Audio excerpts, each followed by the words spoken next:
Well, good afternoon, everyone, and welcome to the fourth and final webinar on the Homegrown Innovation Challenge. My name is Jeff Kuhl. I'm the head of strategic initiatives at the Weston Family Foundation. And together with my colleague, Dr. Lucas Alexandrovich, we'll be walking through a few slides with you today, trying to provide some information on the challenge, and particularly on the shepherd phase of the challenge. And in the hopes that it maybe can fill in some of the blanks for you. So we'll start off by going through some of the, just presenting some information that we think is relevant, and then we'll wrap up with a Q&A session, as we always do.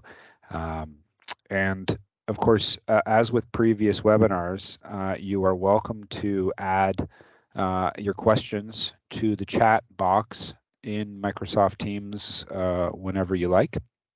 In fact, and you can also, if you find that someone enters a question you think is particularly relevant to you, you can just go ahead and like that or give it the thumbs up or indicate to us that you think it's an important question. We'll try to prioritize those questions that most people are interested in having asked and addressed. Before going further, I'll just say that a lot of the information we'll present today, and indeed a lot of information on the Homegrown Innovation Challenge, can be found on our website, www.homegrownchallenge.ca. You can also reach us here at the Weston Family Foundation at challenge@westonfoundation.ca. Of course, we have both an English language website and we have a site web en français. Ça, c'est le défi cultiver l'innovation.ca, et le courriel est défi@westonfoundation.ca. Also, on the topic of French translation, this webinar is being presented both in English and in French. You'll find that all of the slides are presented in both of Canada's official languages. And if you do want to hear a live translation of the audio of this presentation, you can use an app called VoiceBoxer. At the bottom of the second slide, you can see a link to access that, and my colleague Emma here at the foundation will also post that link in the chat dialogue on Microsoft Teams. So you can go head over there and you'll be able to access a live translation of this event. One more housekeeping note, we are recording this session today, as we've done with our previous 3 webinars, and we will be posting it on our website. So you can head over there in a couple days and access the recording if there's anything you missed as we went through the slides today. As I said, the principal objective of today's webinar is really, we'll give you some basic information about the Homegrown Innovation Challenge, really give you maybe a flavor of what this is all about and what we're trying to achieve here. But we'll get into much more detail about the requirements for the Shepherd Phase application. And of course, those Shepherd Phase applications are due very soon, December 20th, 2022. That's a really important deadline because that's the last opportunity to get into the Homegrown Innovation Challenge. After December 20th, only Shepherd grantees will be able to access that very significant scaling funding, or will be able to compete for the prizes at the end of the initiative. So we really need everybody who's interested in this this challenge to be in by December 20th.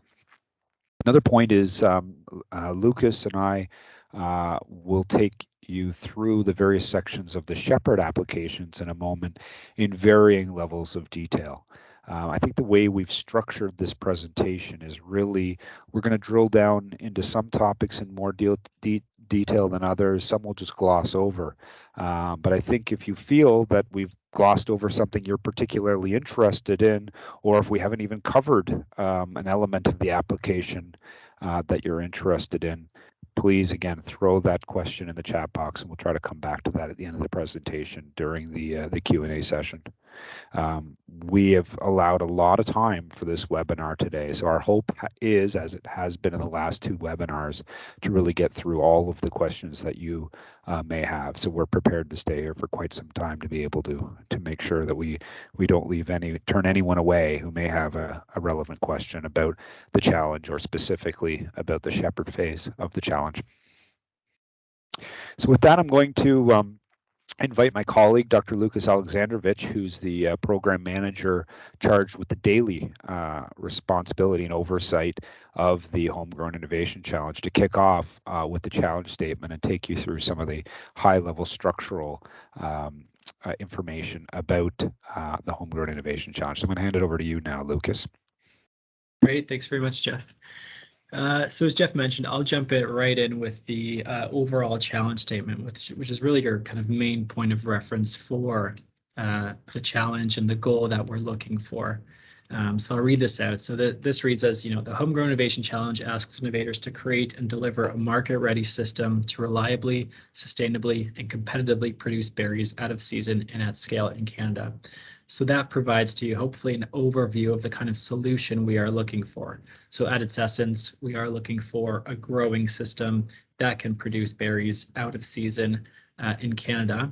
And within that, we also highlight a few other indicators and goals in there. So the first is that we're looking for a market-ready system. So at the end of the challenge and at the end of the several funding rounds, we do hope to have a market-ready system that can really imprint on that end goal of increasing Canada's food security and reducing our reliance on imports. We're also looking for reliability. So over the stages of the challenge, we're looking for you to build and test and make sure that the system works at scale. We're looking for sustainability. So that means thinking about environmental indicators and environmental impacts. And at the very least, that the system matches current, growing standards and practices, and ideally creates some environmental benefits as well and lessens those footprints. And lastly, we're looking for a competitive solution. So both for end users and growers and communities, whoever would be the users of this product, that they can acquire it in an affordable way, and also that the food coming out of the product, so berries, are also available to consumers at a competitive and affordable price point. The other thing I want to mention about this challenge statement is that we, of course, provide the goal and the vision of what we're looking for, but we leave the solution space open.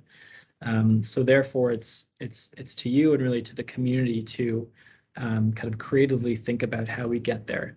So really, any means, any approach that delivers this challenge statement is in scope.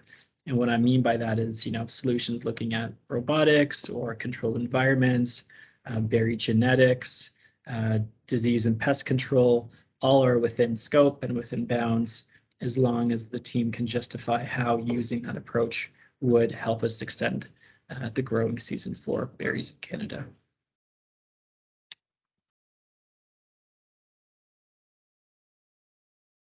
And so in terms of the funding structure, so over the course of the challenge, which is up to 6 years, we have 3 funding rounds and then a final prize at the very end that also distributes $2 million prizes to teams that perform the most competitively across the pipeline of the challenge. And the 3 funding rounds are as follows. Where the first one, Spark, is of course finished. We gave those awards away in May and June.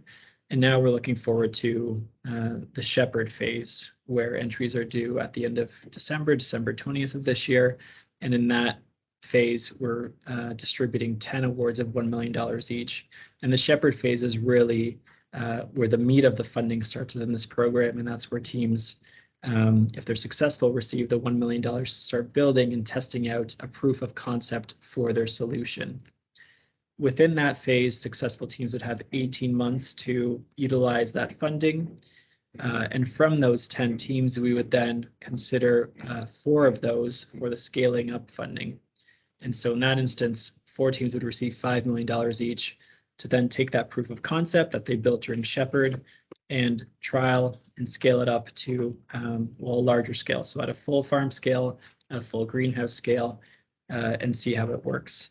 Importantly, in that stage, we're also looking for teams to show how the growing system or components of the technology can also be transferred to other fruits and vegetables.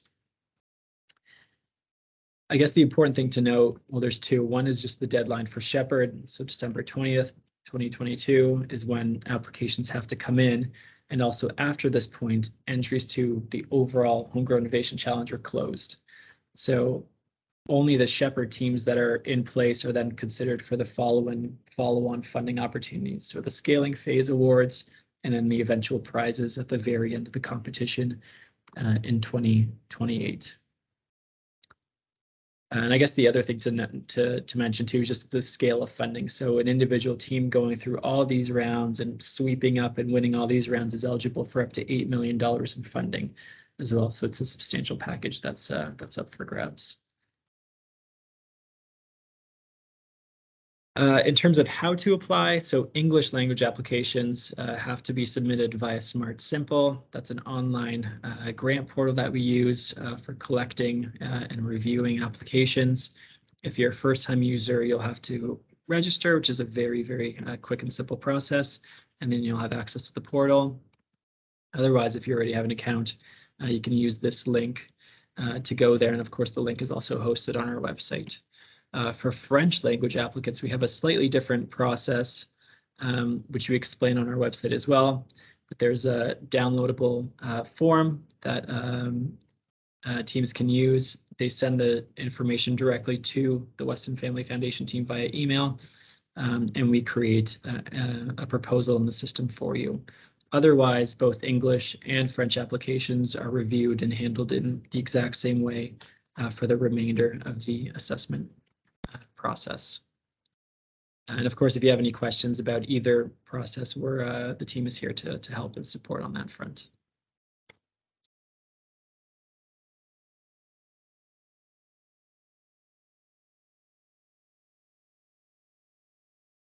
So the Shepherd phase application is divided into a number of sections, which I'll go over. So and you'll see this in both in Smart Simple and in the French kind of manual application form. It starts with team members, where of course you invite and provide details about all the team members, collaborators, and co-applicants that are part of your innovation team. There's a demographic information section where we're going to be collecting diversity data on applicants. This won't be within Smart Simple, but we'll send out a survey to solicit this information from you. There's a due diligence section where we'll be asking about conflicts of interest and some additional details about for-profit partners, which I'll refer to in the next slide. Really, the bulk of the application is in the Your Solution section. Here we'll be asking teams to outline all different aspects of their solution, including across the 5 different criteria that we will be using to assess the proposal on. Impact reporting is another sort of monitoring and evaluation input. On our end, we'd like to know a little bit more about the composition of the teams and their history on working together and in the ag tech space. And then lastly, we get to the milestones and budget, which are somewhat related. And my colleague Jeff will talk a little bit more about those 2 points in his section of the presentation. And lastly, a declaration section where we ask each member of the team to sign off on the details contained within the proposal. Next slide, please.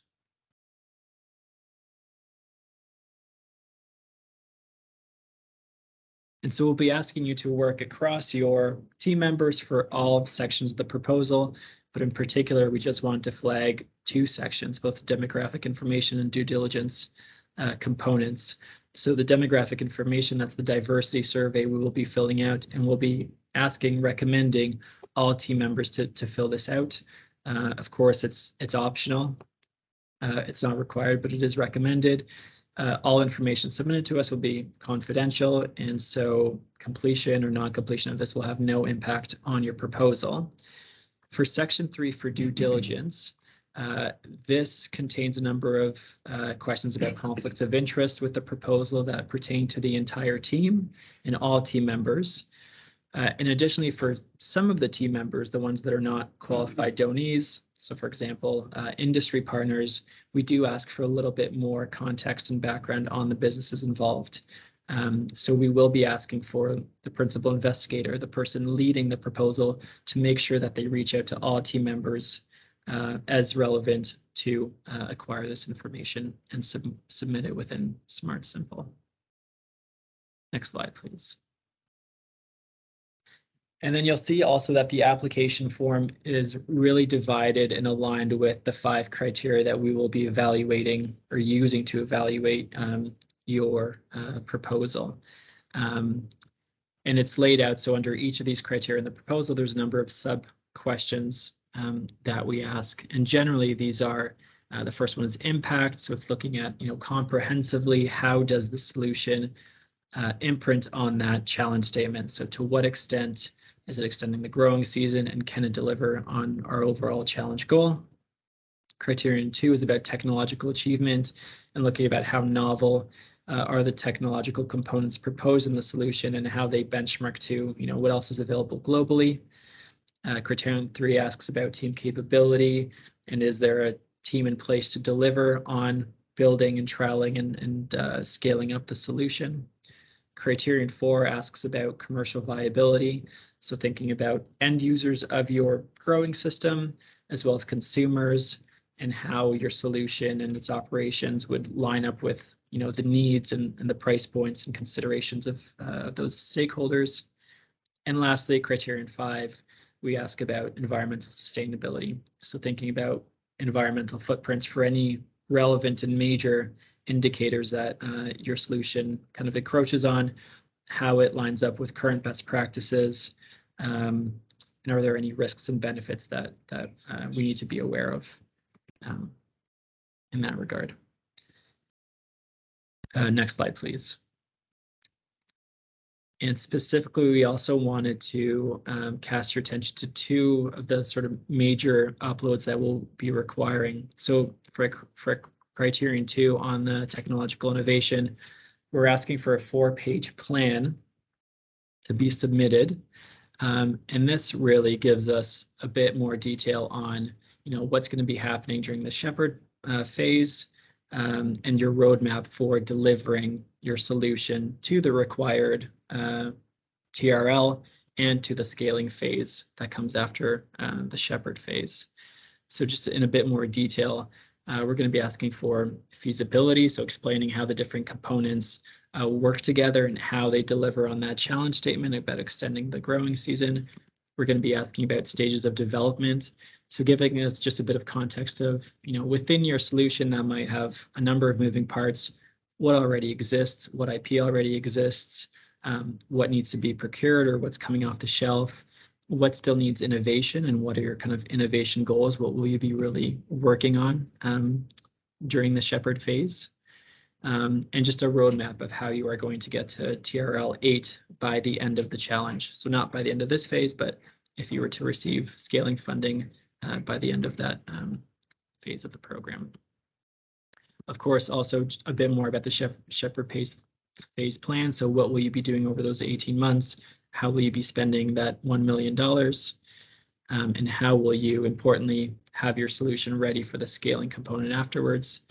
And as well, risks and mitigations. So highlighting any significant barriers, gaps, challenges that you foresee. And if they do exist, which is okay, how do you see yourself overcoming those? What are your mitigation plans for that? Next slide, please.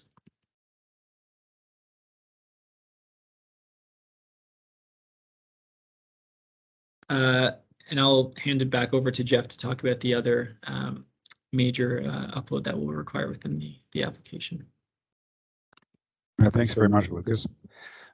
Maybe at this point, I'll just pause and remind you that if anything Lucas said was unclear, or if he didn't cover something that you're interested to have more information on, now is a great time to put those questions in the chat box, and we'll come back and revisit some of those topics according to the questions and their priority at the end of this presentation in about 15 minutes.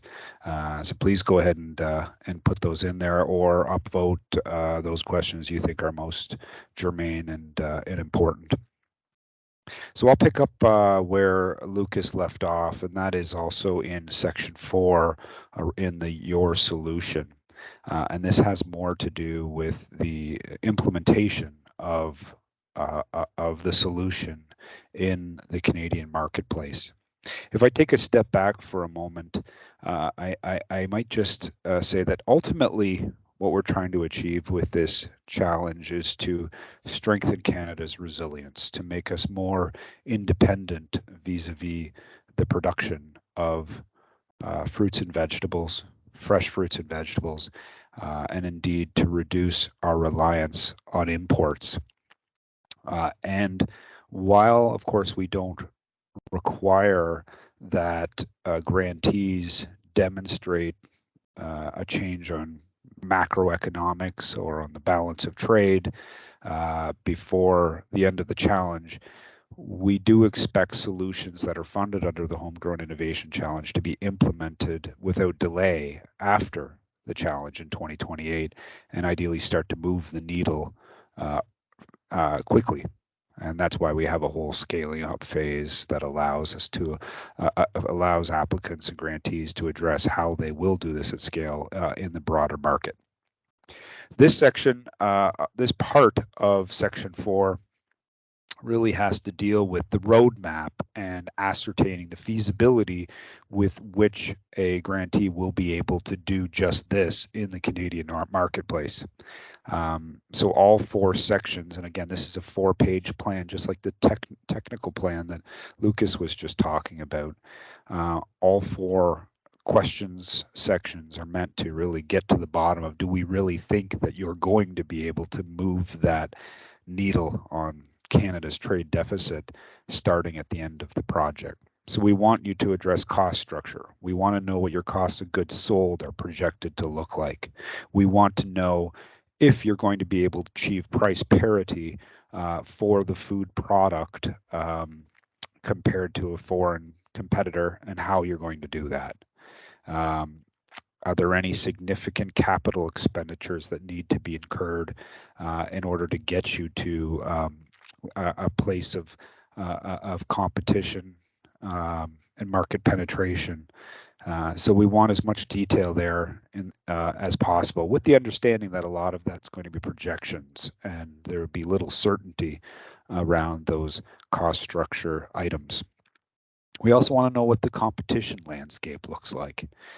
As we say in the application, this isn't so much about creating a long list, an exhaustive list of all of the entities around the world that use open field approaches to produce strawberries, for example. It's really meant to address who else is employing innovative technical solutions to grow berries or other fruits and vegetables out of season and at a lower cost. So again, this is not, and this could be very much future looking. This doesn't need to necessarily be who has the biggest piece of the pie at the present time. So, and all of this is in the context of what would limit your market penetration once your solution is scaled up and ready for launch. We want to know about the implementation plan. We want to know how you're going to go about implementing your complete solution at scale in the Canadian market, maybe even around the world. So some of that might be around the timelines and the various steps. Some may be some of the folks that you'll need to interact with to achieve this. But we really want to be convinced that once you have an innovative solution that's ready to go, that you do have a roadmap that makes sense to make this relevant to as many Canadians as possible. I think I address it later in the presentation, but we get a lot of questions about intellectual property and the involvement of foreign entities and innovation teams. And maybe I'll just address this now and perhaps later as well. We do not limit what grantees can do with intellectual property. If you want to partner with a for-profit entity from another country, you're welcome to do that. The only limitation is that Canadians are put first when it comes to the food product of the technology. So just so a lot of people get confused, we're not talking about the technology and Canadians or Canadian companies being able to access that technology that comes out of the Homegrown Innovation Challenge first. We're talking about the food product that is created by the technology. We want Canadian consumers to benefit from that. I think relatively it's obvious why we would want that, but we want Canadians to benefit promptly, and we do reserve certain rights around licensing to make sure that happens, and we can address that in more detail if you're interested, or especially if you're contemplating working with a foreign partner. Okay. You'll see in the application, we also have some questions about consultations you may have conducted as you've prepared your application and your plan. Consultations with end users, consultations with commercial food procurement partners, even with consumers. We certainly encourage you to undertake those consultations and report on any insights that you may have gained, and of course, build them into your solution and your plan.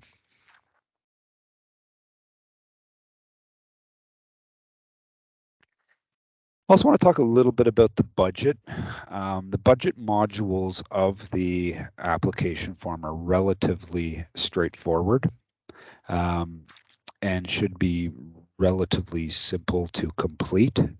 We're looking for information on really any material cash outlays, including any capital expenditures. I'll come back to that point, as well as any cash or in-kind contributions that you might receive from a collaborator or some other entity. We do require that you structure your budget such that it can be supported in 2 tranches that are deployed by the Weston Family Foundation. Those tranches don't necessarily need to be even tranches, but they should be tied to milestones and otherwise performance objectives. So the idea is upon signing the contract, we'll send you a first tranche of funding and then we'll agree on a date where you'll submit a report that comments on your success and what you've achieved and where you're at vis-a-vis the milestones we set in advance. And then assuming that you've met all of those requirements, then we'll deploy the second tranche of funding, bringing you to up to $1 million in total. I think you'll find if you've read through our website, if you know anything about the Homegrown Innovation Challenge coming into this webinar, you'll know that we're very flexible on use of proceeds. There are very few restrictions.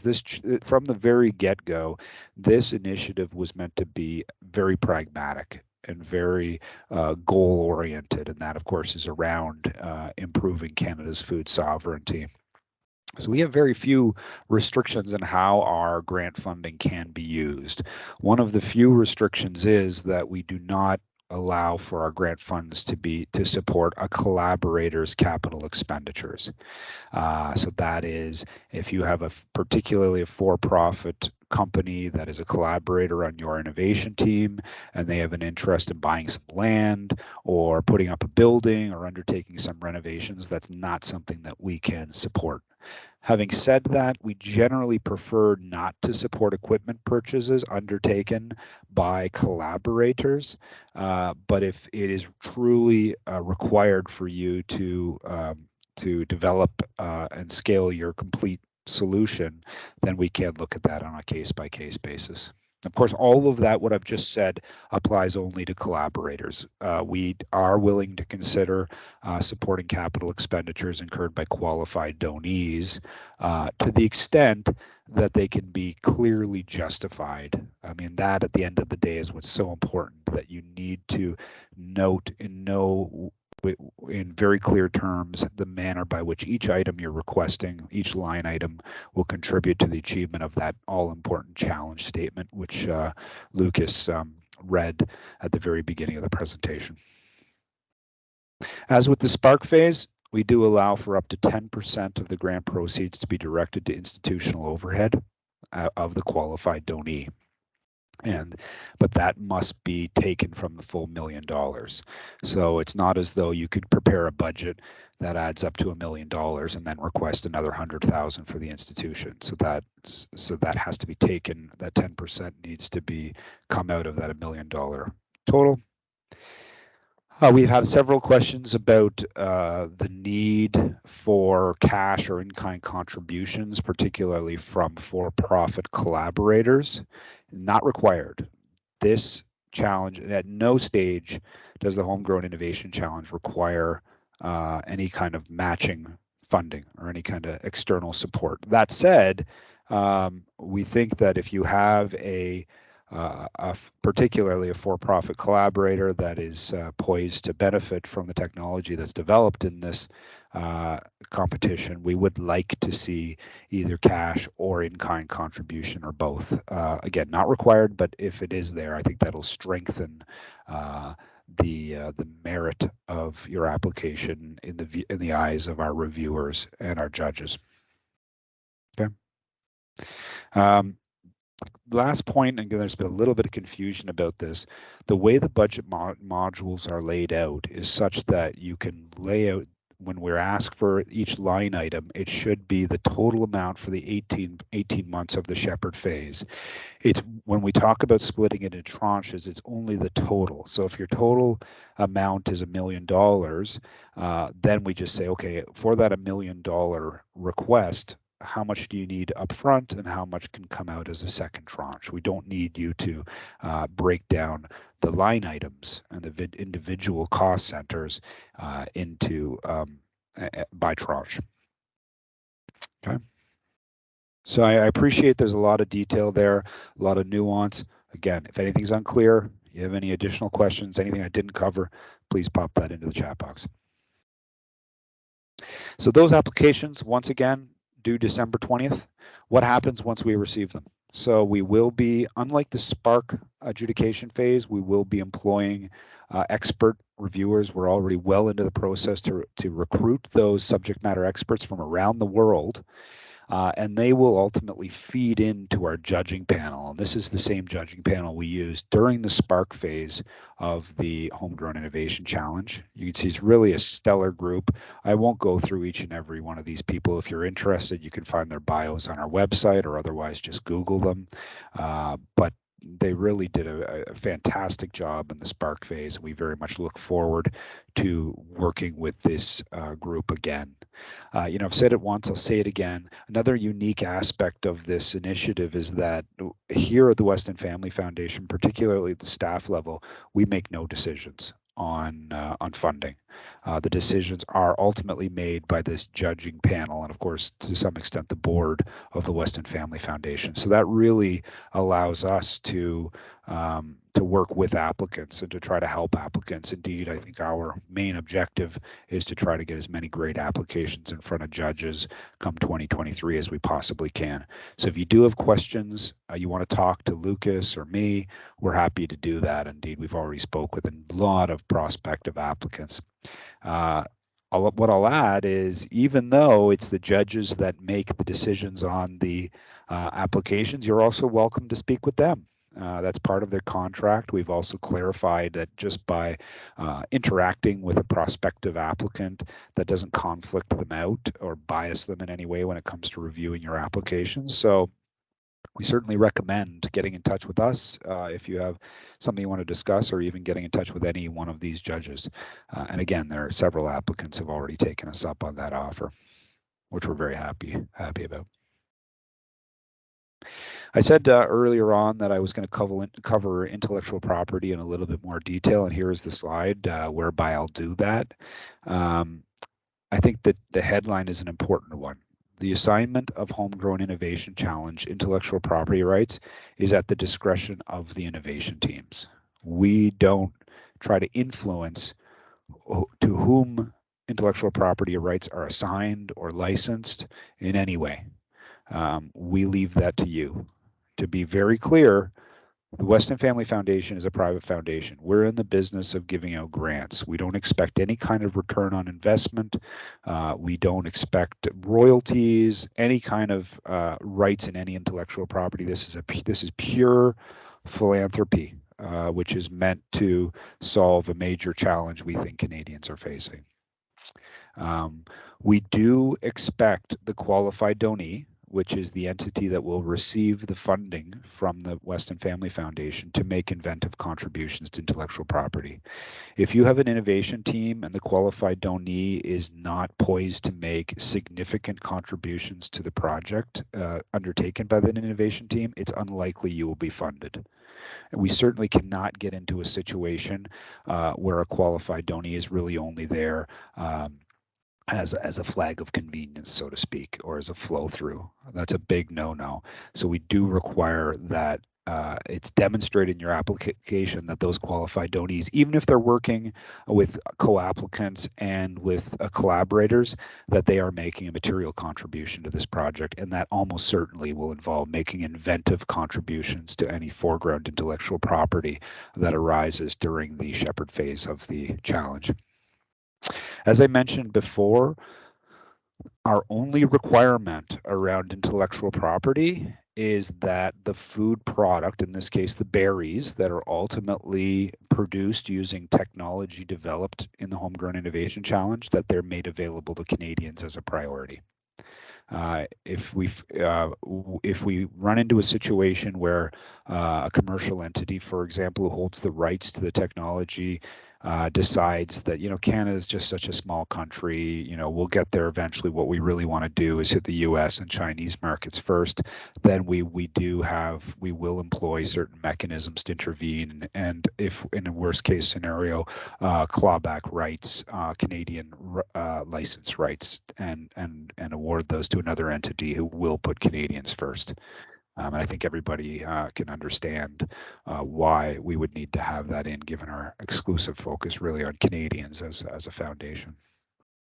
Okay. And I think I've already covered that last bullet point about intellectual property being licensed or assigned to foreign producers. Again, very little restrictions. We think it can actually be quite fortuitous to have foreign entities with a lot of experience, whether it's in open field growing or in controlled environments involved. So we certainly wouldn't limit that arbitrarily.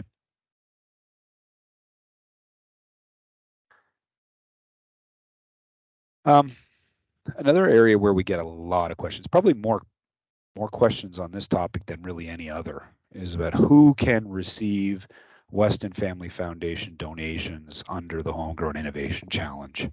And the answer is that the Canada Revenue Agency requires that private foundations such as the Weston Family Foundation can only give grant funds to qualified donees, which is defined by the Canada Revenue Agency.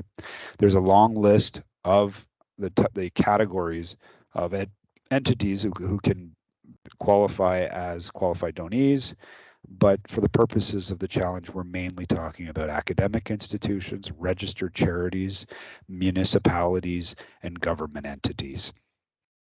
So if you're unsure about whether, a lot of the questions we get is, well, this entity is a not-for-profit, is it a qualified donee? Well, the way to answer that question is to go on the Canada Revenue Agency website and do a search. You can search for registered charities. And as of this moment, if that not-for-profit organization is not listed as a registered charity on the Canada Revenue Agency website, it is not a qualified donee. Okay. Academic institutions, you can be relatively certain that if it's a major academic institution, whether it be a college or university in Canada, that it will be a qualified donee. We haven't come across an instance yet where that has not been the case. Ditto for municipalities and government entities, I think, is clear enough. Okay. Now, what about the involvement of for-profit partners? Again, we encourage the involvement of for-profit entities and innovation teams, and we allow qualified donees to make compensated transfers to non-qualified donees or even for-profit collaborators, and put more succinctly, qualified donees are absolutely entitled to procure goods and services from for-profit entities as long as it's done at fair market rates. Okay, so, but again, bearing in mind, we do require the qualified donees have make a material contribution to the project, and in most cases, make an inventive contribution to any intellectual property that may arise. Okay. We want multidisciplinary teams with a variety of different skill sets and experiences. Innovation teams can absolutely include both qualified donees and non-qualified donees. I mean, I can't think of a single entity that could not be part of an innovation team. We really don't restrict that at all. Okay, and I've made the point about in-kind or cash contributions before, but we do think that we would like to see in-kind and cash contributions, particularly from those entities who are poised to benefit commercially from the innovations that come out of the Weston Family Foundation's Homegrown Innovation Challenge. So we're getting to the end of the presentation. I think we only have a couple more slides here. So again, very much looking forward to getting into that Q&A session. I'm hoping that people are adding some questions. Excellent. And again, even if you don't have a question, take a look at the questions that others are entering into that chat dialogue and indicate your support. And we'll try to hit the questions where there's the most interest from the top. A few tips. We did this last time, was well received, so we thought we'd do it again. Tips from WFF staff on the preparation of Shepherd phase applications. Number one, and I think to some extent this should be number one, is we're seeking bold, transformative solutions, and we absolutely have no fear of taking on risky projects. You don't need to limit your innovation to something that's incremental beyond what's been described in the literature, for example. This could be really way out there, and that's the kind of thing we're looking for. We're really looking for slam dunks here, and we're very much willing to take on a significant degree of risk here. So if you think it's too risky for us, think again. We really think that at the end of the day, particularly when we're talking about controlled environment agriculture solutions, that you're going to need to address energy generation, use, and storage. We think this is a major problem right now for controlled environment approaches, especially around costs. And we're really looking. We really believe that the group that prevails, the innovation team that prevails in this challenge, will have a very innovative solution around energy indeed. So please pay particular attention to that. Add folks to your team that have experience in that domain as you see fit.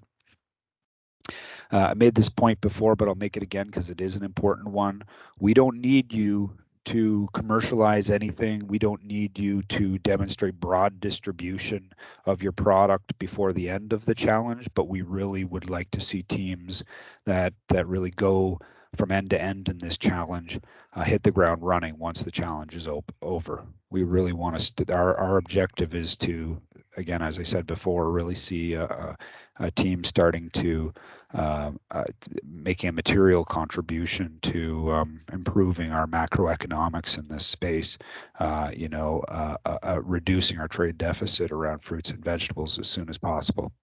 So that's important, and we want to be convinced that you're going to be able to do that, certainly before we give you $5 million as part of the scaling phase. And again, one of the questions, again, maybe the second most common question we get, Lucas, is why berries? And the answer to that is we love berries. They have a great color palette for a website, but we don't ascribe particular importance to berries. It's just that we felt, based on our consultations and the design of this initiative, that if you can solve this problem for berries, you'll be well on your way to solving it for myriad other fruits and vegetables. That's really the point. So it's a means to an end. So your solutions must be transferable to other crops. If you can't demonstrate that in your application, you will not be successful and receive funding under this initiative. So I'm going to stop there. That concludes the actual presentation section of the webinar. So we'll take a quick breather here. I'm going to invite my colleague Emma Carey to jump in, who's been monitoring the chat dialogue, and Lucas and I will then do our best to try to answer any questions that may come through. Thank you very much.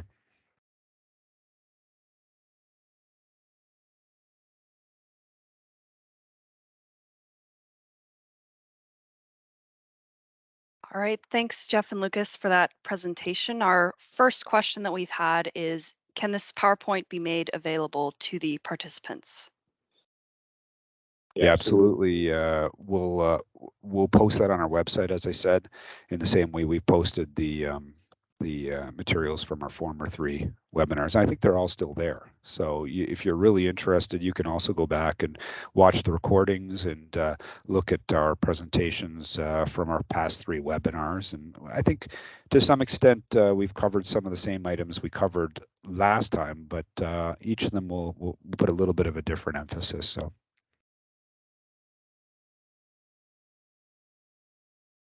So the next question we have is, how do you define berries for the scope of this challenge?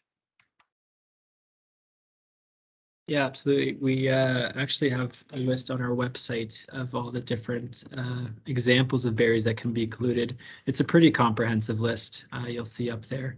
It includes sort of most popular varieties that consumers would see from a supermarket, but importantly, we also have native berry varieties from across different regions of Canada as well. So cloudberries, hascaps, lingonberries, etc. We do have some guidance on technical exclusion criteria about the berries. So for example, it can't be a berry that comes from a tree. It has to be a berry that's intended primarily as a food and not kind of like an input into another agricultural or industrial process. And it can't have an atypical growing approach. And I think a big example of that is cranberries, because the growing approach is so different from other berry types that it would not be eligible for the competition. But I'm actually going to put the link to that berry eligibility page in the chat. Oh, thanks, Emma. One step ahead of me. And you can find that there. And of course, if the berry you're thinking of is not on that list, do get in touch with us and we can discuss it.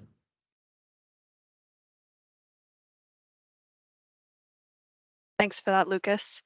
Our next question is, what is the standard against which these systems will be tested? So for example, the yield in an open land production or nutraceutic properties, etc. Yeah, I'll take a stab at that. So for most intents and purposes, the overall objective is quite, well, it's set for everyone. It's that challenge goal about extending the growing season and including those ideas about sustainability, competitiveness, affordability in there. A lot of the benchmark is really set by you and your growing system and what it includes. So, including your milestones, what are your innovation goals, if your solution is stacked with a number of different technologies, if you have lighting and pollination methods and genetics in there, the team themselves are listing out those milestones and those innovation priorities, and we're going to be looking at those. And taken as a whole, we're going to be looking at how competitive that solution is. And how quickly and how well can it deliver on those different criteria. So feasibility, hitting the market, delivering an affordable solution for growers and consumers, etc. Would you have anything else to add to that, Jeff? So we don't specifically have any kind of common yield metrics or nutritional metrics for berries across teams. It's really, are you achieving the milestones that you set out in your proposal? And on that basis, did we think those are competitive and worthy of investment in the first place when we made the awards?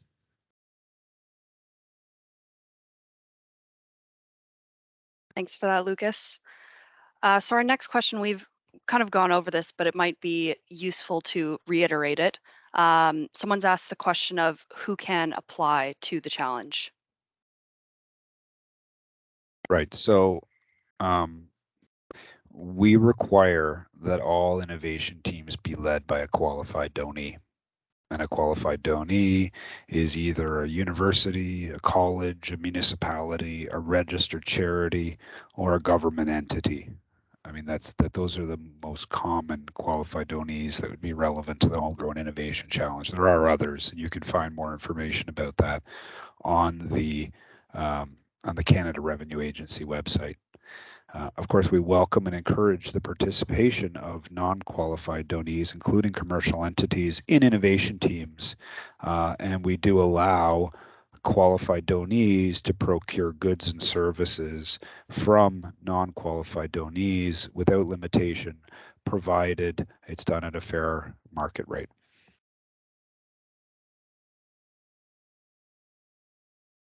Perfect. Thanks, Jeff. And you can find the list of that CRA qualified donees. It's in the chat. You can look there for that list. Our next question is, are the following to be considered as part of the review process, carbon footprint and the UN development goals? Thanks, Emma. Yes and no. So the UN development goals, we don't explicitly ask for, alignment and how your solution affects those. But overall, the challenge and the goal is set up in a way that does align with the development goals. I mean, there's aspects about environmental sustainability, food security, food accessibility in terms of the affordability of the fruits. We're promoting, healthy and nutrient-dense fruit in terms of berries. So no, we don't explicitly ask for that, but the overall, the spirit of the challenge does align with the development goals. On carbon footprint, so that is taken under the environmental sustainability question within the application form. It's really up to the team to describe the major relevant footprints that would be stemming from their system. We recommend that teams do discuss the major ones. So for example, greenhouse gas emissions, land use, water use, and fertilizer and nutrient use. And it's really up to the team to kind of then, add to that list if there's any other relevant metrics, energy use, for example, that makes sense for the solution.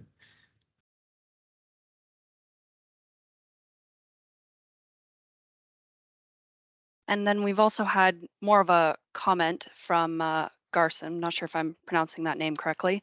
But he's mentioned that cash contributions for-profit organizations might be eligible for funding support from CANE. So take a look at that link if you're interested in that.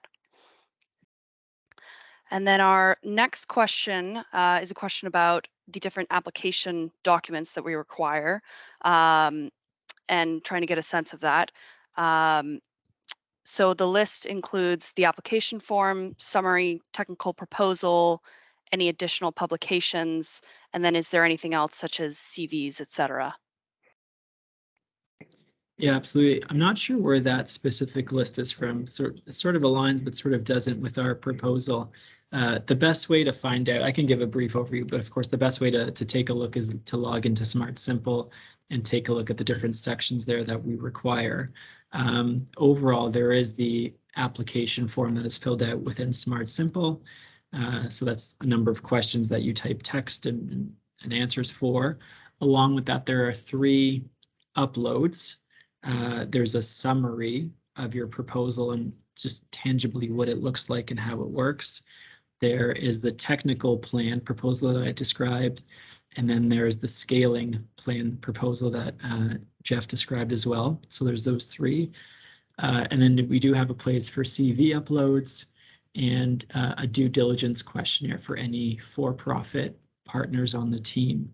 I think those are the major things. But again, the application itself is the place to take a look at that. And of course, if anything's not included when you try to submit, the portal will throw up an error and tell you what's still missing from your application before you submit it. But again, we're also happy to have a phone call if you have any questions or just answer any questions via email if there's anything more specific you wanted to know.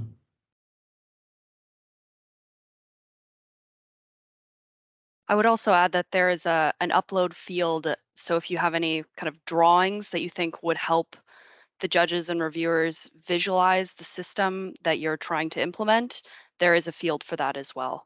Our next question also related to Smart Simple. We have different roles for the team members. Medad is wondering what the role of the administrative supervisor is for, and can the PI delegate access to the proposal to another person to help with putting together the proposal? That is a good question. Yes, so technically, the types of partners that are allowed on the team are the principal investigator, a co-applicant, and a collaborator. And we have the definitions of each of those three on our website. They mostly deal with who's leading the program and also their status as either a qualified donee or non-qualified donee. In terms of the administrative supervisor, I think we can delegate access to other team members to help put the proposal together. And I think that's where they would fit in Smart Simple under that administrative category as well. Yeah. I look a little confused because we hadn't actually put that on the application form, but I think that's a function of the Smart Simple portal itself, and I think that's fine. Yeah. Yes, and if you're having issues with that and you'd like to delegate access to someone and you're having issues doing that, feel free to email us and we can help take care of that. That's part of what we do as well. If you have issues accessing Smart Simple, then we can definitely help with that. So our next question is, if contribution transfers can be made to private partners for goods and services, is it the case that CapEx is not part of what's allowed to be provided for the funding? Yeah, I think if I understand the question correctly, the answer is yes. Transfers from a qualified donee to a non-qualified donee cannot support capital expenditures incurred by that non-qualified donee. The only exception, again, being to that is where there's critical equipment that cannot be procured and installed by the qualified donee. If you fall into that category, there is a piece of equipment that's absolutely critical to your successful achievement of the challenge statement, then you can go ahead and put that in your application. We'll consider it on a case-by-case basis. And actually, I just wanted to flag again that point that Emma read out here from Garson Law, that there may be an opportunity to leverage our funding with additional programs out there. So an example of this is the CANE funding.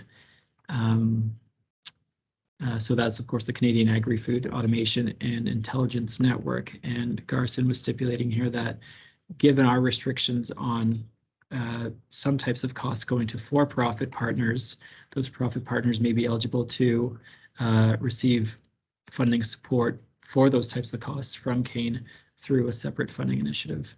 And that would be something to, I guess, to follow up with CANE about as well. Thanks for that, Carson.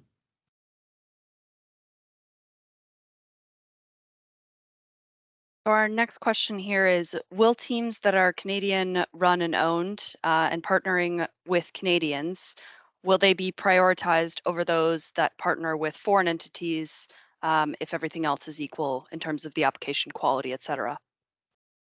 Yeah, no, there's no consideration of that.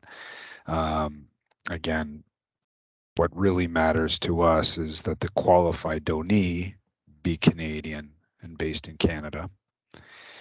The other point I'll make, and I'm not sure if you made this point or not, Lucas, is that we don't require that the activities or the majority of the activities in the shepherd phase occur in Canada. So we have some flexibility on that. However, all of the major activities undertaken in the shepherd phase, regardless of where collaborators are situated, must occur in Canada.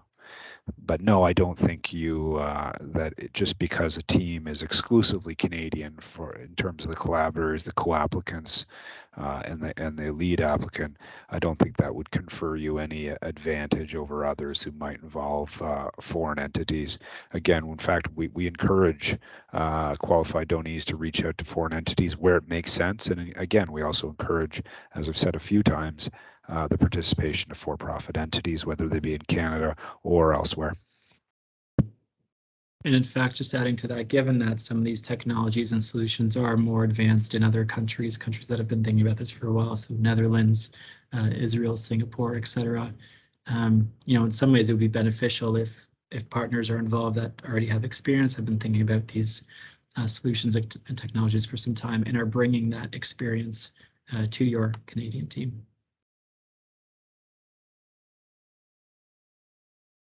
Perfect. Thanks for that, Jeff and Lucas. So our next question here is, are you able to talk about what projects won the Spark funding? Well, there certainly that information is not confidential, but I will say you can find it on our website. Maybe Emma, you'd be so kind as to pop the link into the chat dialogue. So you'll be able to see there were 15 projects that were awarded Spark funding in the early summer of 2022. Maybe what you'll see, one thing you might note, and a few commonalities among those projects, is for the most part they all envision or propose to establish complete solutions here. And again, I can't stress enough how important that is. We're looking for things that will address all elements of the challenge statement. So it addresses the cost issue. It addresses the environmental impact issue. We're looking for complete solutions that can be implemented without additional components to start improving Canada's food sovereignty. And I think you'll see that concept well reflected among those 15 Spark projects. I think the other thing you'll see if you look at those Spark grantees, and again, this is all available on our website, they're all, I think, without exception, they're all multidisciplinary teams. There's not a single Spark funded innovation team that consists of one entity, for example, and almost all of them involve for-profit partners, both from Canada and around the world. And again, that's exactly what we're looking. So I think it is a good, those are good examples of the types of projects we're looking for. You'll see some are riskier than others, indeed, and that's good and expected as well. But I'll make the point again that just because an innovation team has received Spark funding does not give them any kind of advantage in the Shepherd phase. The judges, the reviewers are going to look at this as though these are all, everyone's on the same playing field, whether you received that initial funding or whether you're just coming into the challenge at this point. And one point I'll make just to support that assertion is that we didn't use subject matter expert reviewers in the first phase. So they won't even, the subject matter experts, which is really the first set of people to review Shepherd applications, won't even be familiar with the Spark applications of the project. So, yeah.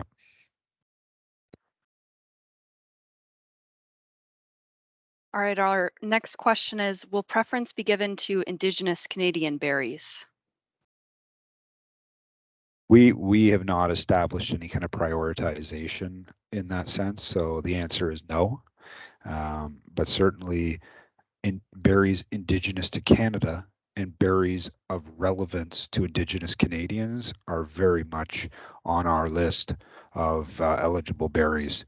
And I think Lucas made the point that we do not consider the commercial prospects of a berry, or whether that's looking forward or how successful or what kind of mass market popularity or penetration berries have enjoyed, given berries enjoyed in the past. That's not part of our consideration. So even relatively obscure berries, if they're either culinarily or culturally relevant to Canadians, including Indigenous Canadians, and they meet the other criteria, are very much eligible for this challenge.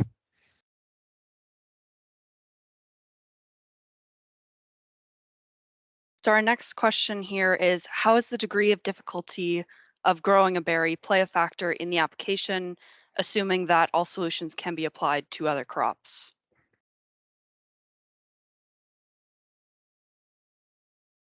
I think if I understand the question correctly, I think the idea is, do you achieve an advantage if you pick a berry that's more complicated to grow than another? So, and the answer to that would be no. So you are fully entitled to, if you already know a lot and have already made a lot of progress in growing HASCAP, for example, then you should probably stick with HASCAP and move that forward. We are aware that more progress has been made with some berries more than others, and that's okay. I mean, again, we still think that there's a lot of work that needs to be done, even for the most advanced berries, to fully achieve that challenge statement and to have a complete solution. So I think I understand the question. Lucas, feel free to chime in, but I think the answer is no.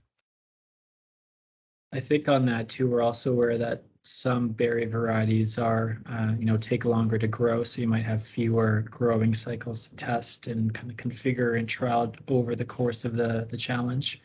And on that note, that's something we'll keep in mind as we look at the proposals too, that not, as mentioned, some berries are just a bit more difficult, to wrangle. So we'll keep in mind the kind of relative ease of some of the berry varieties within the proposals. But overall, we are looking at those criteria of season extension. To what degree can we harvest things year round? To what degree can this be ready for the market by the end of the challenge? Your team, environmental impact, etc. And what I might just add as well is just please bear in mind, it's not about the berry. Really, the berry is a means to an end. What we care about is the solution. We care about the system that then can be applied to so many other different types of berries as well as different types of fruits and vegetables. So you please feel free to select whatever berry you think represents the most feasible demonstration crop to build this system and then you can branch out. Just because you focus on a very obscure or difficult berry isn't going to really give you any advantage. All right, thanks for that, Jeff and Lucas. Our next question is the procurement of land for this phase of the challenge part of the application, as in, is it covered under this phase? Or is there land already set aside for demonstration builds? No land is set aside by us. I don't know if anyone else has set aside land for this. We're certainly not aware of any. Again, we don't restrict that. If you can make a very strong argument that the procurement of real assets and land is important to fully building a complete solution and addressing all elements of the challenge statement, then that we're prepared to support that. But you need to convince the judges ultimately that this will be part and parcel and a critical step to having that complete solution. As I said earlier in the presentation, qualified donees are entitled to do that when it comes to procurement of land, real estate, putting up buildings, renovation, building, any of that kind of thing. That cannot be supported to the extent it's undertaken by a non-qualified donee. And there's other models too, where of course, if you have a relevant partner on board who has land and you can procure that from him or from them for the growing trials. I know there's different kind of trial and research stations across the country too that offer some of these services. So you might not necessarily need to be purchasing land yourself, but that's one of the models available within the budget. The next question here is the Ohio State University a Canadian not-for-profit entity, as they are a Spark winner? One thing I would add for that is they are a collaborator rather than an actual qualified donee that received the funding. That project, if I'm not mistaken, was Dr. Howe's of Agriculture and Agri-Food Canada. So they're solely a collaborator, but I'll let Jeff and Lucas comment. Yeah, I think that is the key answer, and that is really a collaborator is the role that can be fulfilled by a qualified donee or a non-qualified donee. So you'll see that there are actually a number of collaborators in the Spark projects who are clearly not qualified donees, as that term is defined by the Canada Revenue Agency.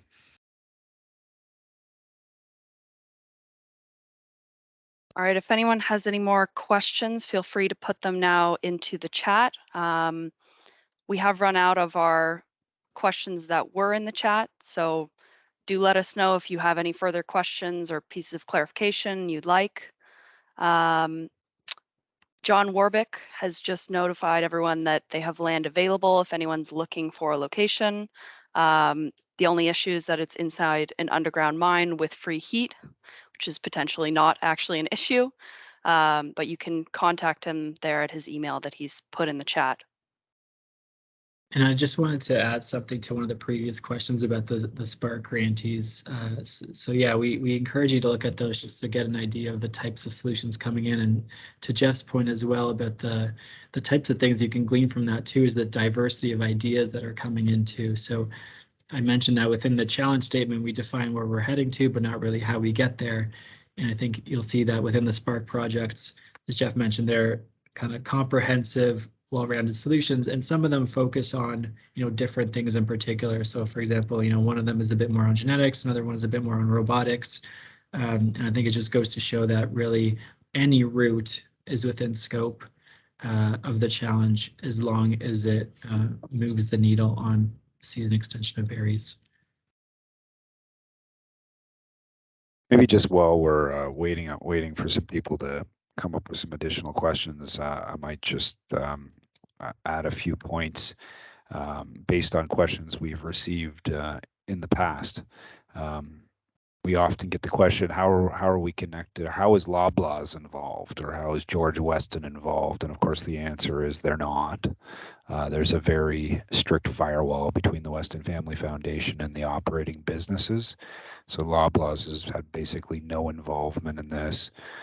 There's no guarantee of any kind of relationship with Loblaws or anything like that. We have to keep those two pursuits of the family very, very separate, according to the rules of the Canada Revenue Agency. Another question I might just bring up and answer myself is around the challenge statement and what qualifies to address that challenge statement. And what I would say is, to answer that, I might go back to the reason we selected the innovation challenge format in the first place for this initiative. Of course, the Weston Family Foundation has never run an innovation challenge form in the past, and I don't know if we'll do it again in the future. The reason we thought that made this format made so much sense for the present initiative is because we knew what the end goal was, and that's really captured in the challenge statement. We knew what needed to be achieved to improve Canada's resilience vis-a-vis fresh fruits and vegetables, but we thought there were a million different ways to get there. And that's where an innovation challenge makes so much sense, is that you know what you want to achieve, but you have no idea what the best way to get there. So all of that to say, there isn't one solution to this problem. We think there will be multiple solutions. Indeed, that's why we have 4 teams who will be selected from among the 10 Shepherd grantees who will each receive $5 million to develop independent solutions. We're looking for multiple solutions to this problem, not just one. So there are countless ways that this challenge statement can be addressed. We're not prescriptive about it. We don't have a particular preference. All we care about is that ultimately Canada be more independent when it comes to the production of fresh fruits and vegetables. So during that brief interlude, Emma, did anyone submit some additional questions here? We do have one more question here, which is kind of a follow-up question. Is having space to build in the Shepherd phase critical to being able to move into kind of the demonstration phase? In some ways, yes. So the Shepherd phase, again, is really a small-scale proof of concept opportunity. You'd be thinking about a small plot of land, or a part of a greenhouse, or perhaps in a lab if that's what the solution is about. And then the scaling phase, if the teams are successful, would require kind of a full farm level trial. It would be important to have that kind of secured or understood how you're going to develop that. But that's not immediately required right now. You'd have really the kind of entirety of the shepherd phase to kind of think about that, secure that partner if relevant. And we would then look at the feasibility of your ability to scale up and test it towards the end of the shepherd phase when we're making decisions about who would be receiving the scaling awards. So it's probably good to have in mind now, but you don't exactly need to know how you would undertake that full scaling trial just yet.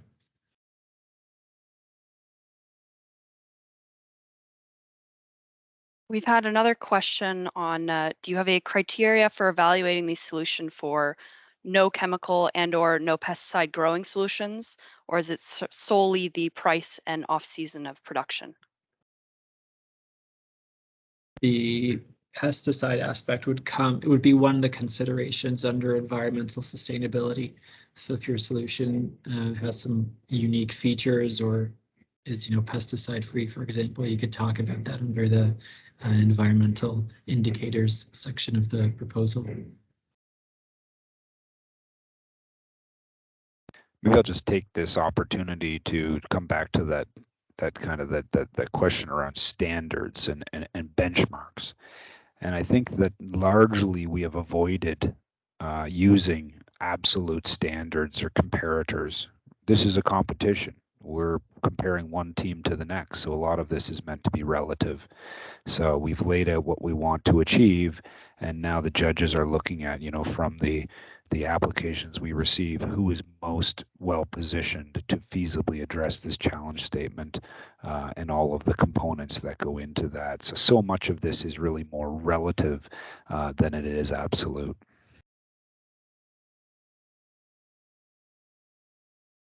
All right, this is your sort of last opportunity to put in your questions that Lucas and Jeff can then address. Otherwise, you can also feel free to email us, especially if you'd like to book a chat with Jeff or Lucas to discuss your idea more in depth. You can email us at challenge@westonfoundation.ca or defi@westonfoundation.ca. And feel free to email us with any questions that you have. That's what we're here for. What I might just add to that is we're also happy if any of you represent a trade group or have a larger group that is interested in this challenge. We're also happy to do webinars or conduct presentations for specific groups. So if you're interested in that, please just reach out and we're happy to do that. But our priority right now, again, as I said, is really to make sure we have as many great applications as possible by December 20th. So we're happy to take the time and address any additional questions you have or meet with you, throw ideas back and forth to the extent that that's reasonable. So please don't hesitate to reach out and spread the word. I may just conclude with those key tips, which is one of my last slides. But did you want to add anything else, Lucas, before we wrap up? No, nothing to we've discussed already. Thanks, Jeff. Okay, well, I'm just going to go back really, unless there are any additional questions. I would just like to end off on those 4 key tips that I gave you at the end of my presentation. One being, we're looking for transformative solutions. We're looking for home runs, even at the risks of strikeout, if I can use that baseball analogy. So we do not, as a foundation in general, we have actually a high tolerance, even appetite for risk. So if you've got risky ideas that are unprecedented, we want to hear about them. Energy generation and use, critical. We need better energy solutions. You need to address the energy component to prevail here. We're looking for things that can be implemented immediately following the end of this challenge in 2028. Okay, so to be competitive, you need to have that implementation plan. You need to think your roadmap. You need to be able to convince the judges that as soon as this challenge is over, as soon as we pay you out your awards, you're going to be able to penetrate the market and start to make a difference for Canadians. And again, berries, means to an end. What we're really trying to do here is strengthen Canada for all types of different fruits and vegetables. So please keep that in mind as well. Okay. So I'm going to look at Emma. Are there any other questions? Are we? There's one last question of, are you required to have land for the Shepherd phase? And I think you addressed that, Lucas, but I'll throw that to you to reiterate. I think you're just required to know where you're going to conduct your proof of concept trial. So you don't necessarily need to be purchasing land. There's different models for how you can conduct that, but you'll need a place to conduct the work during the Shepherd phase. Yeah. Great. Thank you very much, everyone. Again, challenge@westonfoundation.ca if you have any additional questions. defi@westonfoundation.ca. And check out the website in the coming days for this webinar, both in terms of the recording as well as the presentation, and the ditto for the past 3 webinars. And there's a lot of other information on the website as well. And I think I would strongly recommend that if you're submitting an application for Shepherd phase, that you really read all of the information on the website, particularly around eligibility criteria and terms and conditions. So thank you so much for tuning in today, and good luck. And please keep December 20th in mind. That's a really important deadline. Goodbye.